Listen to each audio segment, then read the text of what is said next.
Welcome to our video newsletter, and it's the beginning of March, which means that we're just about to start the period of Lent. It's Ash Wednesday today, the day we're recording it, and this means that we're very energetically sending out our Lent booklets. And would you like to say a little bit about what Lent means for Unity and what the Lent booklet contains? Sure. Well, traditionally Lent in the Christian tradition is all about feasting and letting go of substances and things that we do, activities that we do, that gives a sense of making space for God in that, clearing the way and allowing God to emerge through us, that real time of transformation. So traditionally it's always been about fasting, about not doing something, not eating something.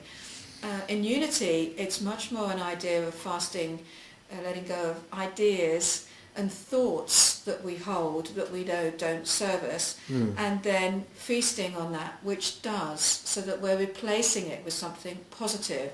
We talk about denial and affirmation, we talk about surrendering and letting go of what doesn't work, and then following that with knowing what does and allowing that to become a new habit. So the Lent booklet this year is very much focused on alternating between fasting one day on an idea, like for today it's I fast on the idea of judging others. I don't no longer judge others today, and that will not be my reaction. And then tomorrow I feast on seeing the Christ within, so that we are replacing the judgment with seeing them in a new way. So the whole Lent booklet is geared around recognising activities and thoughts and ideas that we hold that actually don't serve us, and replacing them with ones that do. And it's throughout this, and wonderful readings throughout the month, this 40-day period, really focusing on that wonderful idea that the Christ is within us, that energy to call on. And that's what the Lent season is all about, and our booklet is all about. And today, of course, we're in a period where the outside world is quite challenging for people. As we enter Lent, we're also entering this rather unusual political period with Brexit reaching a sort of climactic stage, and we're thinking of doing something in relation to this, holding a prayer vigil. What exactly does that mean? Well, there's so much talk, as you say, Steve, about the Brexit negotiations going on and how government are falling out with each other, and Parliament and all the, and to be honest, for a lot of us it's got too much, and we're almost turned off by watching all of that's going on, and it's almost like we'll just get on with it and do something. I personally have no idea what the best thing is for this country and how to proceed, and certainly wouldn't choose to be in government doing what they're doing. However, I do know that I can hold a positive prayer consciousness of God at work through the situation.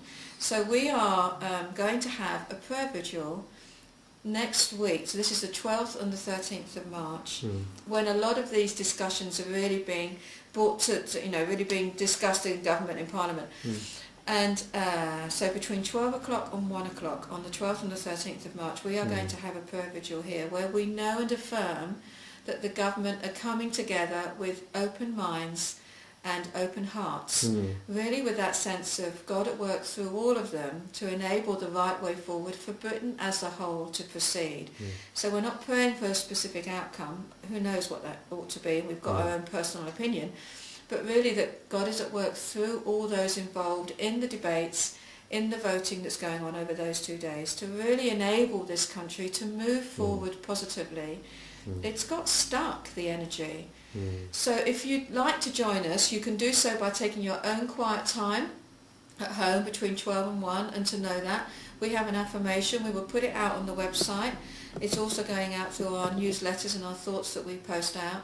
You can call the office, we'll give it to you, to really hold that, knowing that we are moving forward as a country in a positive way. We're embracing all the change and knowing that it's leading to good for all, and not just for the UK, but for others as well, for the European community, our world community, finding ways to connect in a way that everyone has the opportunity to be blessed. And of course the thing about a vigil is that everyone is involved, and everyone has a chance to really be part of that Unity family in a very real way through the act of prayer. And this is something we're thinking about, I think, more generally, how Unity can really be about people in, even if they're many miles away from our office here in Maidenhead, becoming empowered, becoming able to do things in their local community. And we're talking a lot now about ways of reaching out to people in local communities, encouraging people to maybe take extra copies of Daily Word to give to their neighbours and so on and so forth. So, do you want to sort of say a little bit more about this idea of outreach, which we've been discussing recently in the office, and wanting to sort of convey that to other people? Yes, well, it's really, in a way, it's like unity is the best kept secret. Nobody knows how to describe unity, what we're all about, but because we're so many things to so many people. And it's wonderful that unity does cross all divides, cross all borders. It doesn't matter what faith or religion you are. In a way, the Daily Word, the prayer ministry, all has material that supports us individually. But what we are thinking about at the moment is getting Daily Word out to local communities, whether it's to hospices, whether it's to charity shops, local libraries, places that might be happy to take some copies for free. So if anybody out in our greater UK family would like to get involved by taking a few copies on a regular basis and taking them somewhere where you can say, this has been something that's blessed me, could I leave a few copies here just for people to take if they wish to? It's not about proselytising, it's not about saying, this is the only way, you must do this. It's just, this is something that's helped me, and I'd love to share it with my local community. And if anybody is drawn to it, they will be. If they're not, it doesn't matter. It's just making it more available for people that wouldn't normally come across Daily Word. So it's an invitation to everybody to be part of that with us, to be part of helping Unity grow. We put a flyer out in the last mailing of Daily Word, let's help Unity grow, and not just for the sake of it, but because it has fabulous tools that do empower us, that do remind us of truth, that God is in the midst of this. Wherever we are, God is. Very affirmatively, very positively, very compassionately.